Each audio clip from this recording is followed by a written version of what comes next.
Schillenger is creating some delays and detours. Yes, and this is just the beginning of a multi-phase project to widen the entire length of the road. Fox 10 News reporter Michael Brannon found out more about the project today. From Highway 158 all the way to Interstate 10, 17 miles of roadway is set to go to 4 lanes.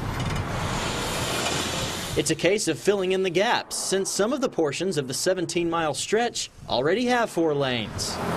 The latest project is partially funded by the Mobile County Commission in hopes of easing the flow of traffic throughout the western part of Mobile County for drivers traveling north and south.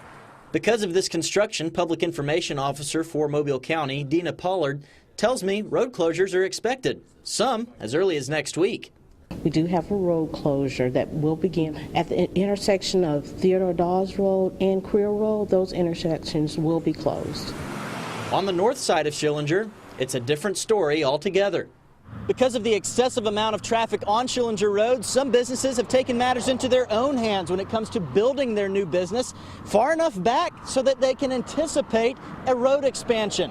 At Rowell Sporting Goods, owner Keith Rowell did just that. So that's going to, keep them from getting into my parking lot and stuff, because, it's nothing worse than going in there and losing part of your parking, and you have customers, having places to park. So, we knew when we built the building that they was going to eventually, 5-lane all this. So we went ahead and set everything back far enough to when they take it that, we still got plenty of room and that it's not going to affect none of our parking there.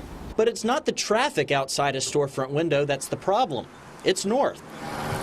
Less than a mile up the road at Moffett and Schillenger, one of the busiest intersections on the construction route. When you get to the red light, usually right there at Moffett, there in Schillinger's, it gets so congested sometimes you have to wait 2 or 3 times before the light changes before you can actually make it through the light. And of course, like I said, if people can, they try to avoid that a little bit and maybe go around a different way. Hopefully it's going to help some of the congestion, because they got it 5-lane up to House Ferry, and then when it gets off of that, you jump into the 2-lane. In Mobile County, Michael Brannon, Fox 10 News. And again, that road closure starts Sunday, September 8th and goes through October 30th. It's at the intersection of Theodore Dawes Road and Creel Road. Pollard says the entire first phase of the project will be completed by the beginning of November. All right, we want to take a